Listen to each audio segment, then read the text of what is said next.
their question was, where do I find the coloring book descriptions of the 16 types? And all I could think was everywhere.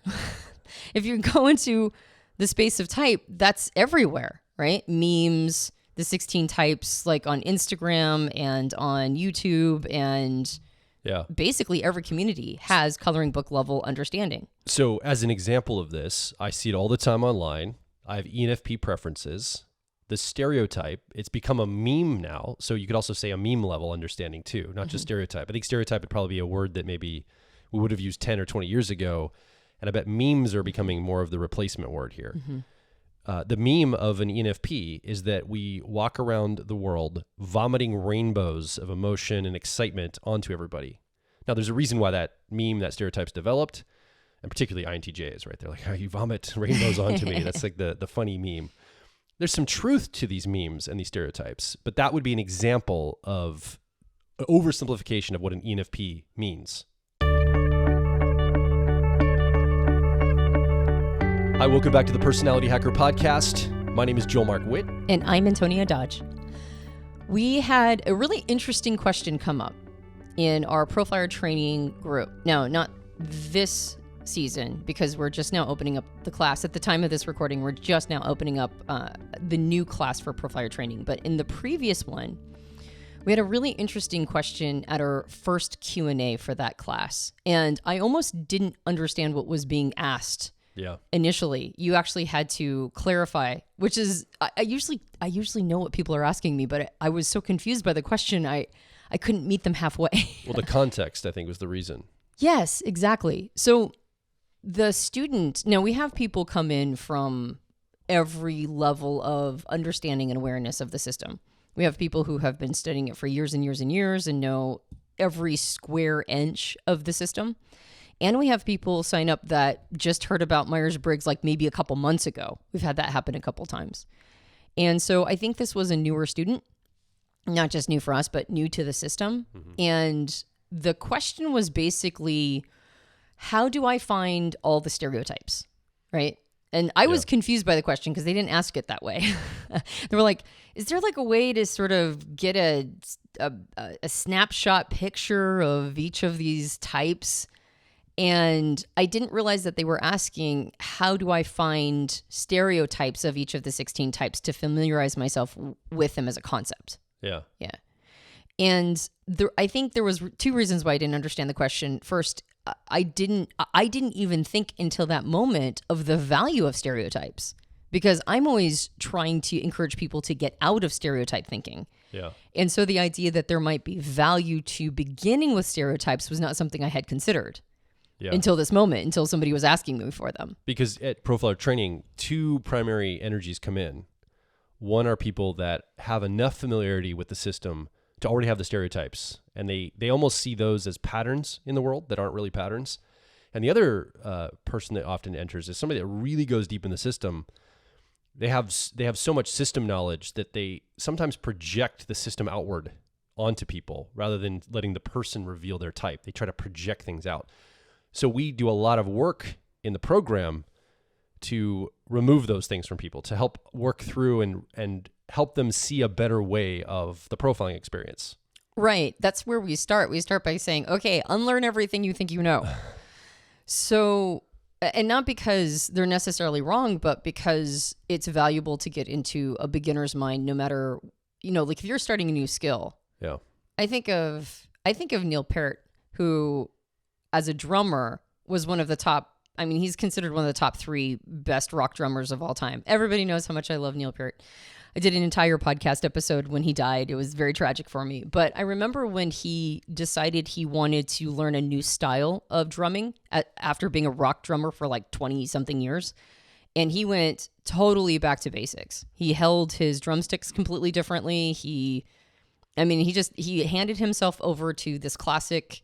Was it Buddy Rich? Did he study with Buddy Rich? Or No. No, I guess that guy would have been long dead, right? Yeah. What am I thinking? Yeah, but it was that style of drumming. And so he started studying like basically jazz drumming and went back to the basics. And every time I think about that, I go, that's when we're learning a new skill, it doesn't matter what level of proficiency we come at. having that beginner's mind will give so much more richness. So that's what we always do, go back to beginner's mind. And I hadn't considered it before, but when somebody comes in truly a beginner, they need what I am now thinking of as coloring book level understanding of type.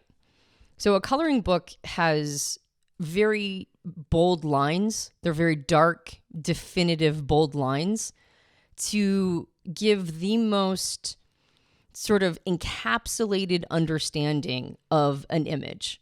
And there's lots and lots and lots of space, blank space. And of course it is, because it's a coloring book. That's its intention, is to give you lots of places to color, to color within these bold lines.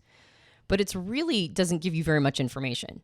It just gives you a concept of a piece of information.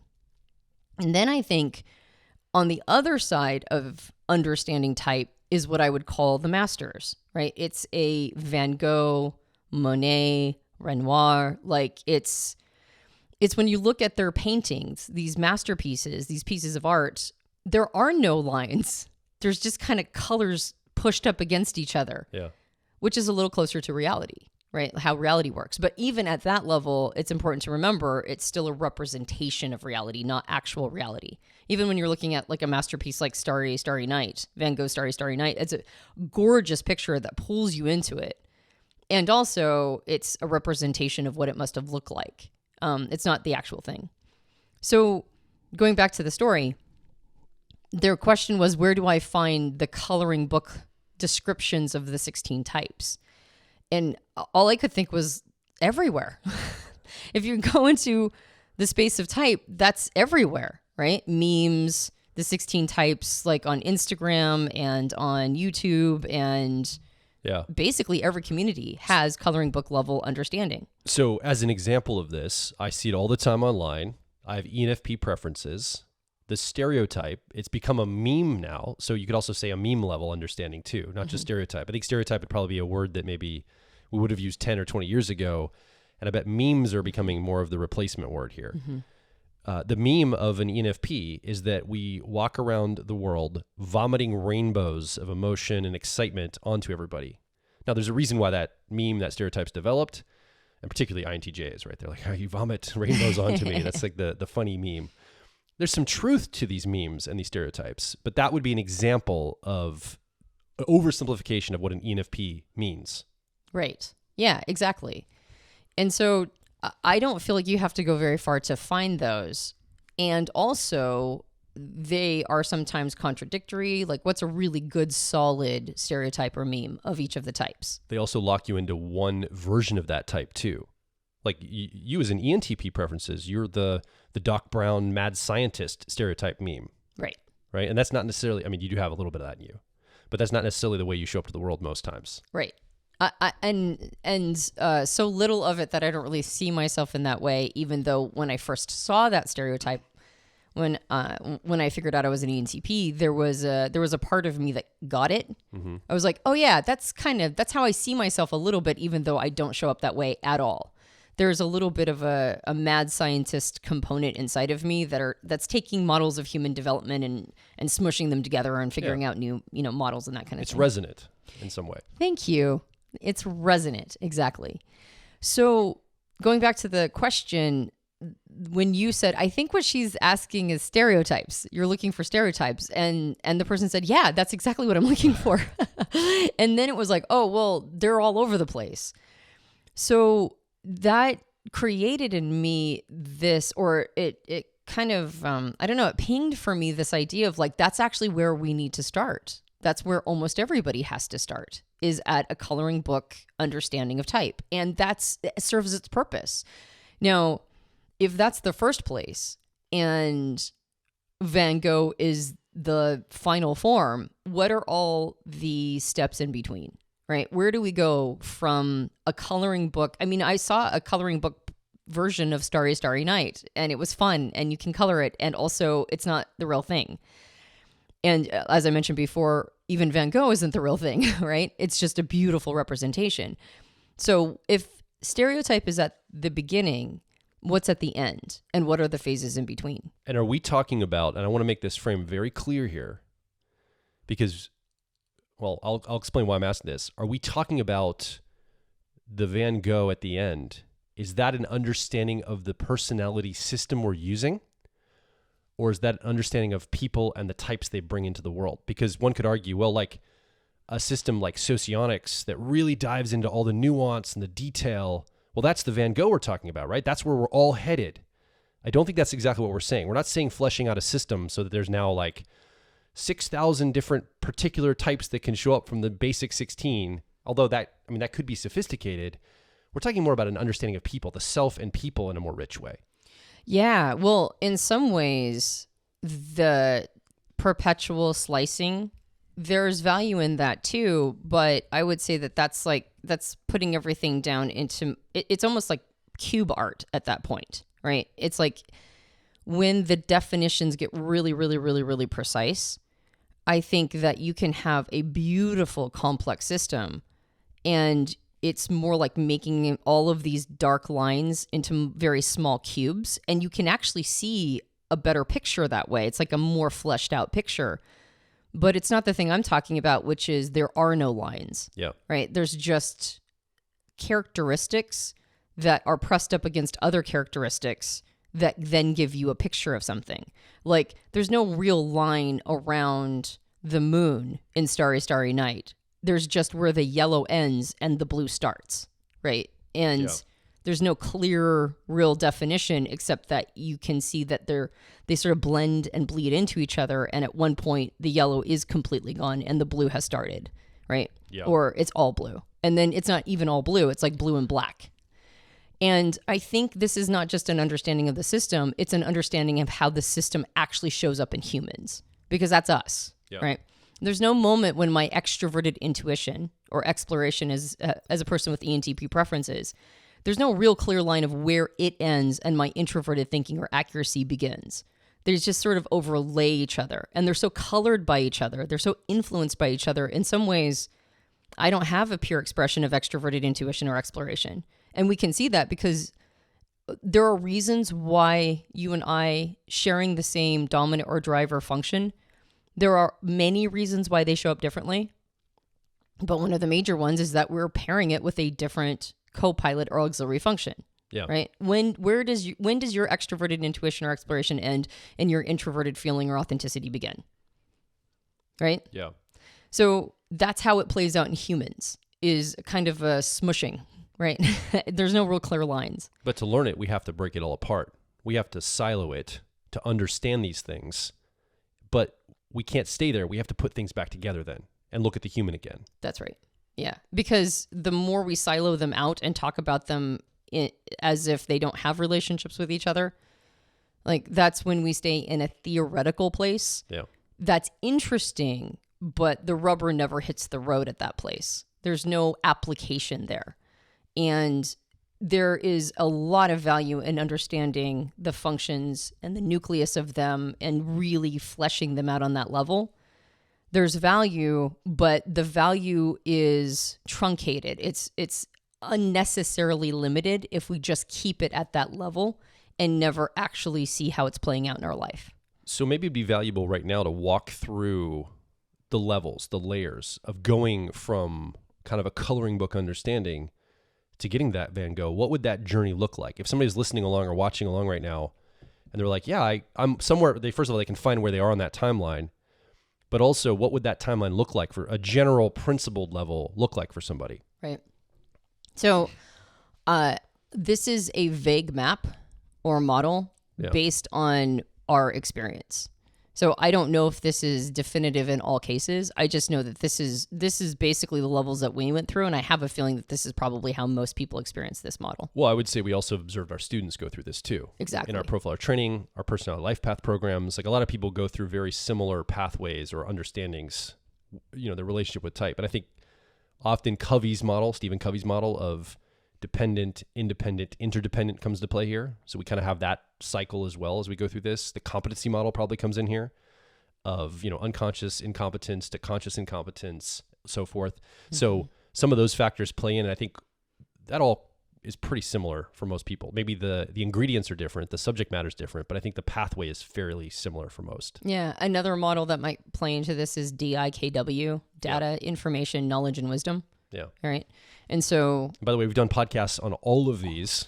So just go back in the catalog and search any of those. We've done podcasts unpacking all of those. yeah. So Covey's dependence model, the competence model, and DIKW, data, information, knowledge, and wisdom. And I think all of those models are really helpful for understanding our relationship to data, or to how we play with literally any idea or concept. Yeah.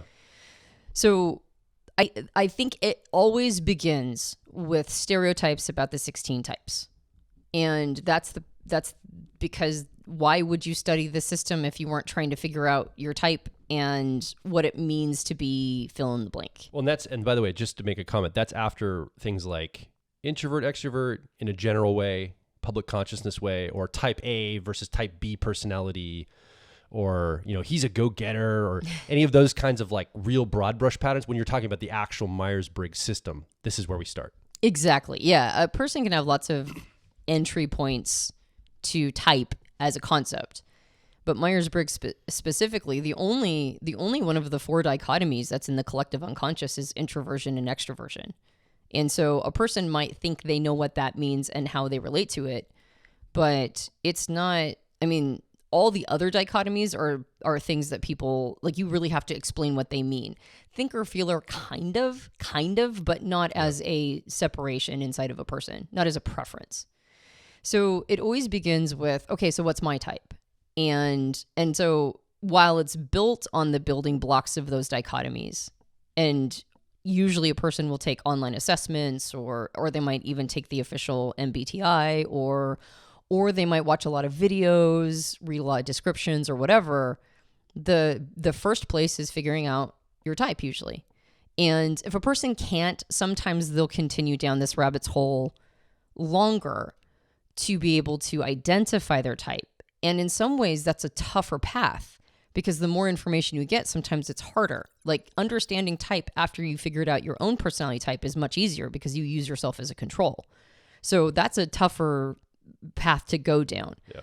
But it's usually, there's almost like a stuckness until you figure out your best fit type. And so that's the beginning. And when you figure out your best fit type, you're trying to match it up with these online descriptions, which are usually built to some extent on stereotypes. And so you sign up for, or one can sign up for like an ENTP Instagram, handle, and they give you all the ENTP memes every day, or whatever your type is. And so these stereotypes are the first barrier of entry. They're the beginning. And if a person is satisfied with that, they'll stop. And they think it's really interesting.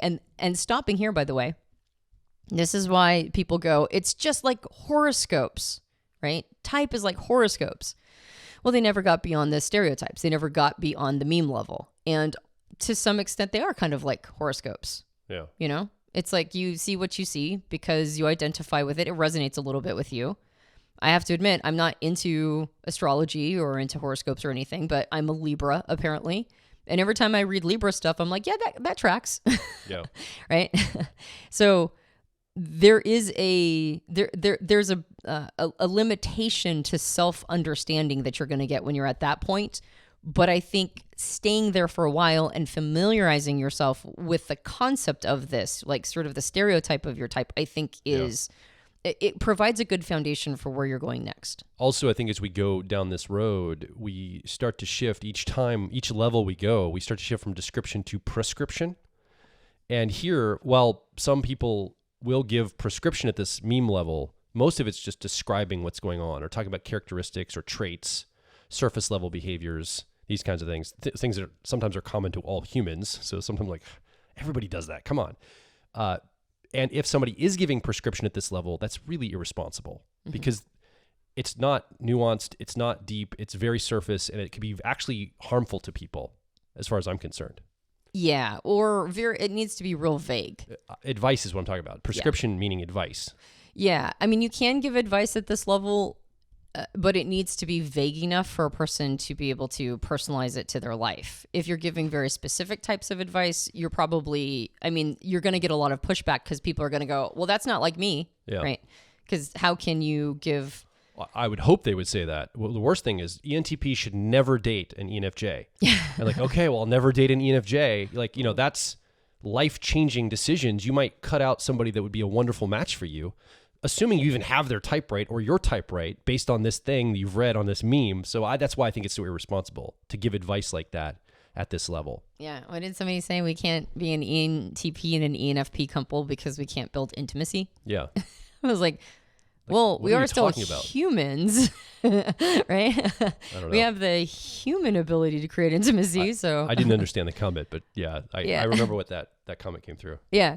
So when you're at that level, there's definitely, there's a lot of diminishing returns on the kinds of application or things you can understand there. So I think what oftentimes happens is that, especially, in terms of stereotypes, the person starts to realize that there's like a dichotomy level of understanding and awareness. Like, oh, I'm not just an ENTP, I'm a thinker and a thinker woman. That's relevant. So being a thinker is a thing too. Or I'm not just an ENTP, I'm a perceiver. That means I go about the world a little differently than the way that it's set up, because it feels like it's kind of set up in a judger way. So that's relevant. Or I'm an intuitive or whatever, right? So when we get to that level, now we're talking about not just our type and the stereotype. Now we're talking about the parts of it and some of the wisdom that can come from understanding how you're different from others. Being a thinker and a woman, now a bunch of ahas hit me. And now I can understand why I might have some challenges with other people. It's not just our types, but it's like the component parts. And so that's when we realize that there might be something deeper to this. There might be something prescriptive, right? Or even with better descriptions than just, Doc Brown. Well, I think it's categorical. It creates a binary. I'm either a thinker or a feeler. And we get real rigid on the I'm either this or that. Like it draws a line in the sand. And so that's really useful to compare and contrast. Say, you're this, I'm this. Oh, I see the differences. Right. And I think stereotypes and memes don't really give us that as much unless we really know, because we don't know much when we're only at that level. But here we're starting to know, okay, you're a feeler, you're a thinker, I'm a feeler. I understand what that means. I'm going to process things this way. You're going to process things that way. Yeah. So that dichotomous binary is very useful at this level. Yes. So I think, and people can stay there for a super long time. In fact, I think that's generally where people stayed for decades and decades and decades until, and actually what's really interesting is we were having a conversation with a very influential member of APTI, Carol Lindgren, and she was mentioning that in her memory, back in the 90s, 80s, and 90s, the person who really brought cognitive functions into the type community in a big way, not in like a nod toward them way, but like, no, this is something that is intrinsic to the system, was Dr. John Beebe, who is one of our coaches. And his name is bandied around like crazy. And so people are like, well, I don't like his model, or I love his model, or whatever. But what I thought was fascinating is that she was indicating that, no, he was important for just saying functions are something all of us should be paying way more attention to. So we have John to thank for functions now being an intrinsic part of type jargon. Yeah. Yeah. So a nod to John. We're going to get her on the show at some point to tell us all this history. That's right. And the juicy details of how this went down. Oh yeah. I totally want to interview Carol here in the studio and get some of that history. So you can get a lot just from the dichotomies, but once you start introducing cognitive functions, which is now a very common thing, before it was really uncommon, but now it's super common. And now at the cognitive function level, now you're not just understanding the stereotypes and understanding how we're different. Now we're like, oh, I'm actually a complex dynamic of things happening inside of me. You mean I'm like introvert and extrovert inside of me? Whoa, that kind of stuff. Exactly. Well, and then also, again, like I have extroverted intuition or exploration as my dominant or driver, and so do you as an ENFP, but we're using it totally differently. It looks really different. So what's the function versus what is my use of it? And then what's my function preferences combination and how they influence each other versus yours, but also just what's happening inside of me. So cognitive functions are this beautiful on-ramp into inner inquiry. Now I can understand myself with a lot more complexity. Now I can really diagnose some of my, my behaviors and why I'm doing what I'm doing. But if you go down even further, you can also get growth opportunities. So there's really two phases of functions. The first phase is just knowing they're a thing and learning them and understanding how they show up in people and within the self. And that's a many years long process for a lot of people. That's a project all by itself. But, and people stay there, by the way. Lots and lots and lots of people stay at that point to understand themselves, understand other people, and maybe just have maybe a leg up, right? But there's a second half to it, which is as I'm understanding these concepts in the system, I can also start to go, well, I have these functions, they don't have me. That's like the next aha or insight if a person allows themselves to get there, which is that these are actually my functions. I'm not theirs, right? It's not that the functions are a higher authority. So if I have them and they're mine and they're tools I can engage with, can I improve them? Can I make them better? Can I become better if I make them better? What would that look like? Yeah. That transition from dichotomies to functions is so key because, and there's use for this, dichotomies is binary. I'm either a thinker or I'm a feeler. And people are like, well, I feel like I'm an ambivert, right? And they say this. We've recorded a podcast about ambiverts. Go listen to it. Go search on our website, personhacker.com. You can find ambivert if you want to learn more. But basically what the shift from dichotomies into functions, cognitive functions, does for us is it takes it from either or dichotomous thinking to it's both paradoxical thinking. It's I'm an introvert and an extrovert. It's just which am I leading with in the world? I'm a sensor and an intuitive. Which one am I leading with in the world? It gives much more fidelity to the complexities because we aren't just one thing or the other. That would not be a complete human. So I think this paradox thinking that comes at the function level is really powerful. And holding the tension of paradoxes with opposing cognitive functions and balancing those can be a lifetime of work, of growth work. And now we really start to see advice and prescription enter the field. And I mentioned before, when it comes to learning the system, not being able to identify one's best fit type in the early phases can sometimes be a disadvantage in learning the system, because most of us use ourselves as the control for understanding. But later on, it can be a massive benefit.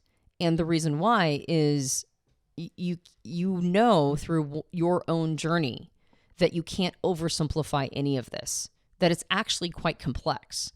And on top of it, if a person is really struggling to find their best fit type, they'll run into this concept that I don't think everybody runs into, which is it's not what I can do. It's what I'm compelled to do. It's not what's available to me. It's what I can't stop grabbing and using as a tool because it's my preference. It's my default. Or when all other resources are removed from me, I'm at my lowest self.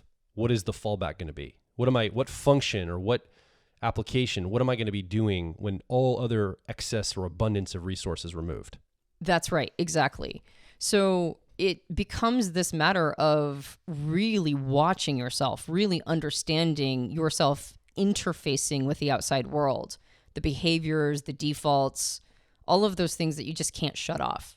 And that's why a lot of times when we make type descriptions to people, I'll hear people go, well, I can do that too. I can do that too. I mean, you describe all 8 functions and a person's going to say, I can do that too. I can do that too all the way through. and that's because they're right. We all can do all 8, but not all of us feel a powerful pre-wired compulsion to do certain things. And when we look at people who feel a pre-wired inclination to do these things regardless of circumstance or situation, like you said, under-resourced or, relaxing or, hard at work or whatever, there are 4 functions. John would call them egosyntonic, which basically means these are the ones that we most identify with as our ego. And we can't stop doing them. We just can't stop. And so being able to do something is different than feeling a compulsion to do something. Well, now we're entering a world of understanding things like compulsions. That's a totally different game than, as an ENTP, here's my little cartoon icon holding a beaker or whatever, right? compulsions, being unable to stop doing something, leaning on, tools when I'm under-resourced. We're now in a whole world of self-inquiry, which gives access to fantastic information, fantastic ways to increase in consciousness about the self. And so people who have thrashed around their type, they're the ones that get to this piece of information faster than everybody else, because they've spent so much time going, I can do that, I can do that, I can do that. And then eventually they go, oh, but I must do this. And then when you watch somebody in their must do this skill set, they're outclassing everybody else. It's not like I'll see extroverted thinking people think they're extroverted feeling because they're also nice people who want to do nice things for others. Yeah. And they'll go, I can do extroverted feeling things. But when you really watch somebody who is a master of extroverted feeling or harmony, it's not just getting things done on behalf of other people. It's a wordless glue of interconnectivity that extroverted thinking couldn't tap into if it wanted to, right? And so, and vice versa. There are certain things that are unavailable to extroverted feeling. And that's how all the functions work. There are elements that we can tap into because these are just elements of life, but there are things that are kind of inaccessible to us because only people who are pre-wired for that get the opportunity. They get the time in the game, right? They clock the hours to access this higher echelon of capacity within their function set. Yeah. And so now type is more than just the stereotypes. Now they're like growth and developmental levels. Now they're compulsions and diagnosis of behaviors. Now they're, this is why I keep doing this thing over and over and over and can't stop. Now, how do I do it better? They are abilities for us to access our psyche unlike most any other tool that I've personally ever run into. Yeah. And that's the next phase. The next phase is deep, personal, conscious inquiry into the self. And that's when you start heading towards that mastery level, right? That's when you start heading towards these are just colors that are smushing into each other, not these dark lines. So if you notice online, anytime the Myers-Briggs system is attacked as an invalid system, it never dips. Well, I shouldn't say never. In my experience, I haven't seen it yet dip into the cognitive function side of things as criticism. So like I saw a video recently in the last few years, why Myers-Briggs is BS. It's like, because not everybody could just be one thing, a thinker or a feeler. And you could look at the comments of people that actually know cognitive functions, comment after comment, like thousands of them. You're not taking cognitive functions into account. You have no idea what you're talking about. Like, this is an over generalized representation of the entire system and, criticism based on people that know better.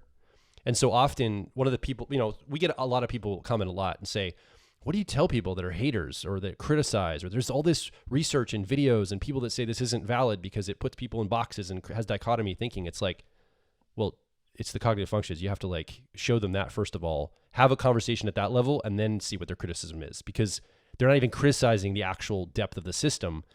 They're criticizing either the meme or the dichotomy understanding they have of the system, which in my mind it just means that they're unsophisticated. The system isn't. Yeah. Yeah. I know of one channel that routinely attacks Myers-Briggs and knows cognitive functions enough to be able to attack it.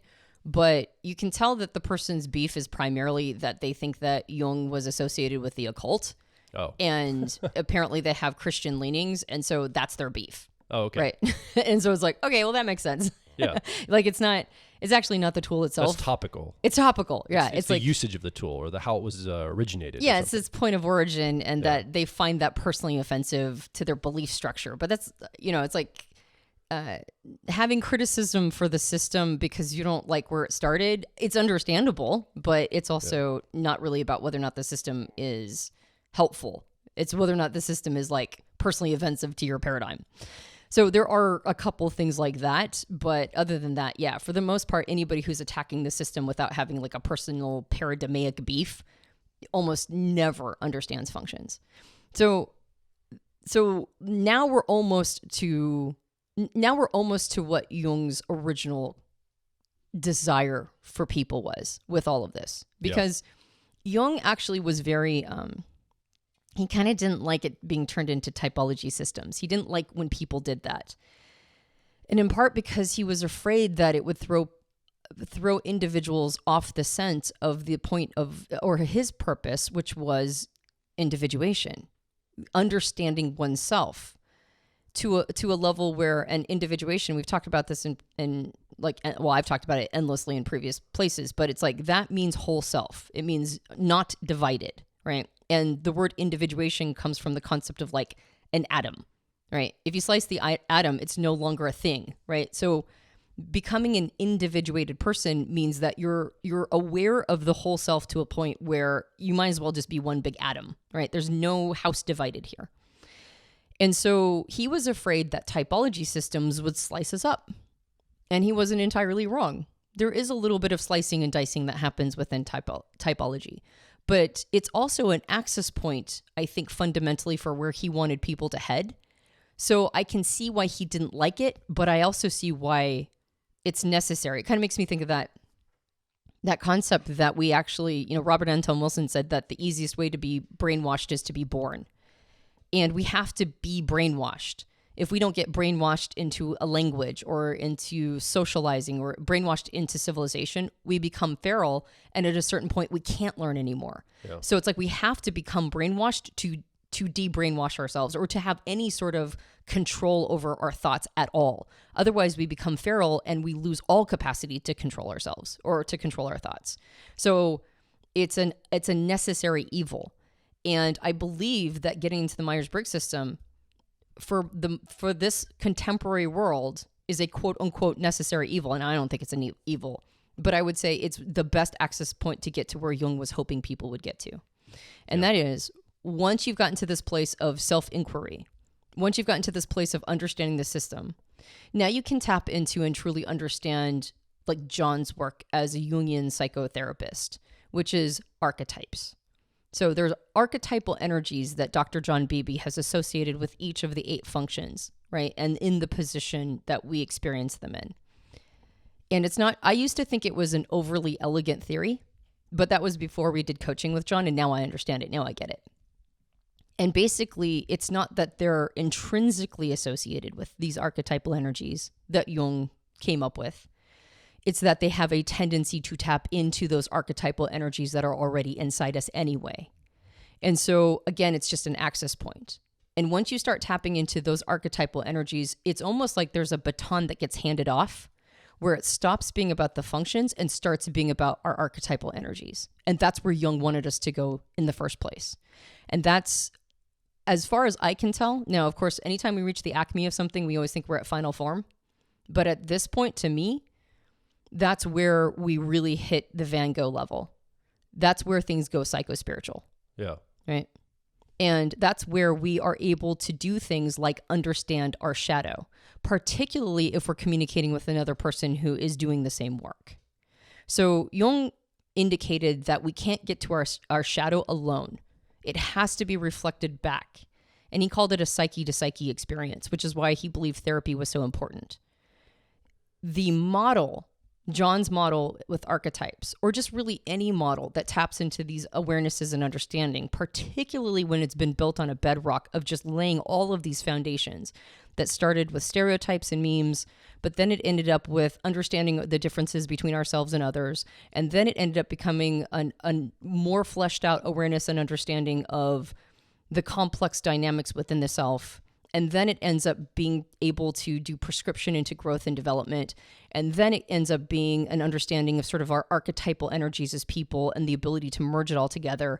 And now we're able to tap into things like the shadow, which wasn't available to us before, because the model itself mirrors it back. Yeah. Right? The model stands in for a therapist in some ways. I'm not saying that the model is a replacement for therapists. Please do not take that out of context if this ends up in one of those 60-seconders.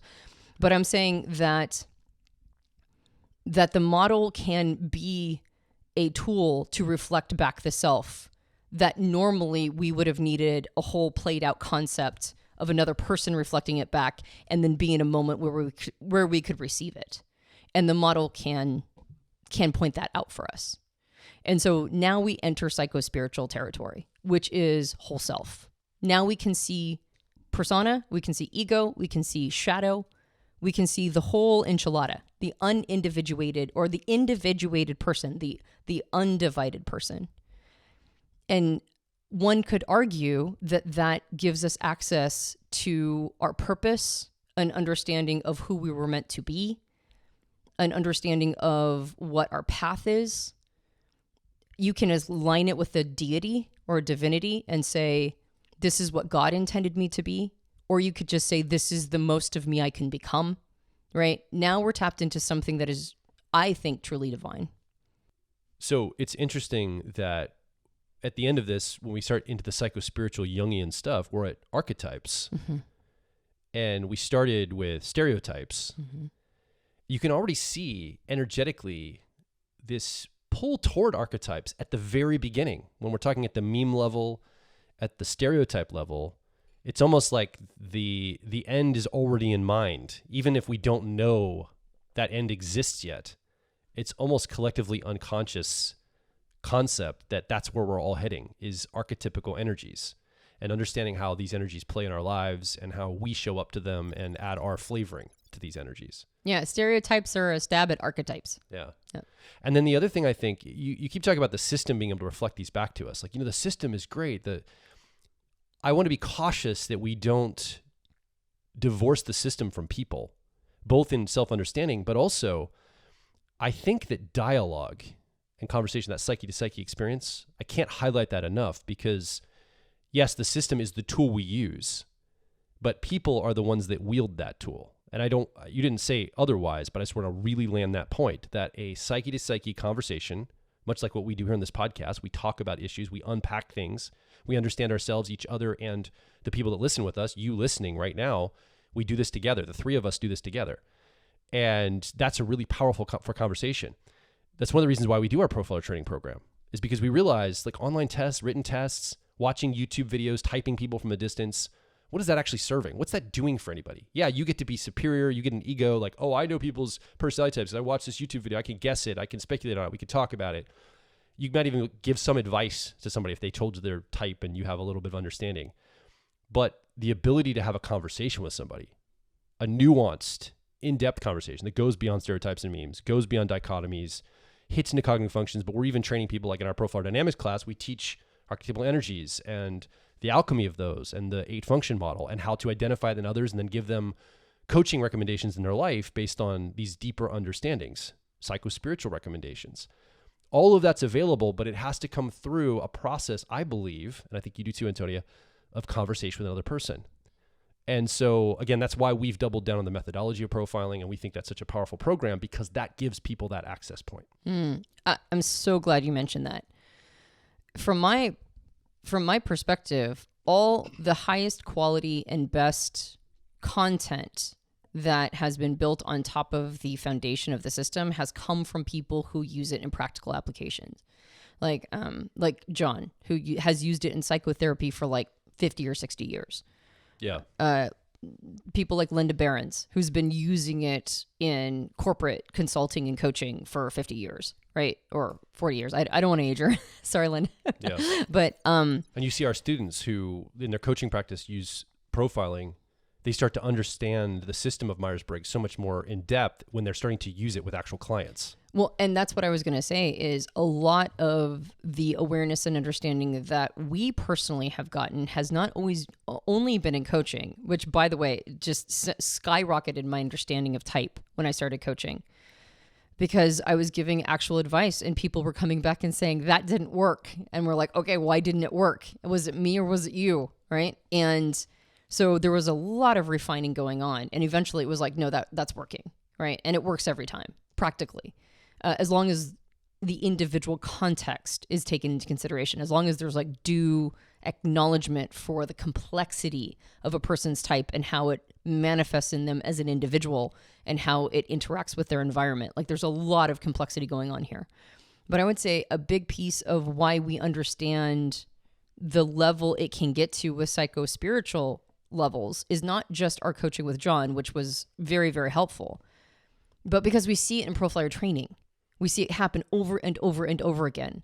People have these conversations, these psyche to psyche experiences, ostensibly under the, sort of the end game of being able to help somebody find their best fit type, but having a real conversation with another human being and starting to go, This is actually about people, like Yeah. you said, not about the system. So that's why I'm so glad you mentioned it. And then going, well, then how do I help them more? Because you just automatically want to do that. And then in order to help somebody more, you have to go beyond just helping them find their best fit type. You have to get into a place where you can actually give them sound advice. And that means you have to dig your hands even deeper into the complexities of the system. You mentioned Profiler Dynamics, which is a course that we offer after a person has gone through Profiler training, which understands type dynamics and way more complexity, specifically to as a precursor to coaching. Yeah. So you go deeper and deeper and deeper. And then you get to this place where you just can't help but start to realize how many shifts are happening inside of you. And so people who come to like the Profiler Training live event, or we have other programs where live events are available, like Personality Life Path.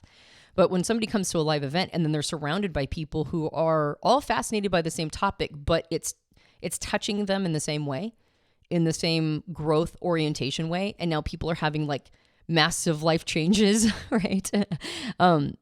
That's how you know that there's a path here, right? There's a path that keeps going further. So when an individual is stuck at a certain place in this path, what's nice to know is that there's a next lily pad. Yeah. You just have to find it. What's stopping you from getting to the next lily pad? Is it that you're not that interested in type beyond stereotypes? Is it because you haven't really dove into how it shows up and manifests in your life? Is it because the functions sound kind of complicated and there's a barrier of entry? Is it because you just really want to master absolutely every square inch of functions and type, but you're not really putting it into practical application? Like, there's another level. And unless you're using it for psychospiritual purposes, which a person doesn't have to, by the way, you don't have to use it in that way. But that's a final form in my mind. And I know, like I said, we don't always know what final form is, but it was Jung's final form. It was his final form. So there might be more after that. I don't know what it would be. I just know that was his end game.